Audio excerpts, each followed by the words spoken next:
લંડનમાં છે, એની બહેરી લંડનમાં છે. એના પપ્પા મરી ગયા હતા તો એની વિધિ માટે આવ્યો હતો. એના પપ્પા મરી ગયા હતા, એની વિધિ કરી જતો હતો પાછો. લોરેન્સ લોરેન્સ એનું નામ છે. એલ્વિસ છે. કેટલા દિવસ માટે 7 દિવસ માટે પહેલી તારીખ આવ્યો હતો. એના પપ્પા એક્સપાયર થઈ ગયા હતા. અમે ના પડતા હતા કે ના હોસ્પિટલ વિડીયોથી બતાવી છે બીજી બધી.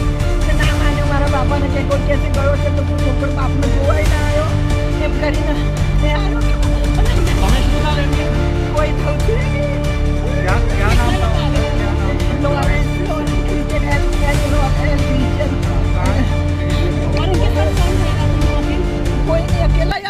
নতুন নতুন আপডেটের জন্য ফলো করুন নিউজ আপ ডেইলি।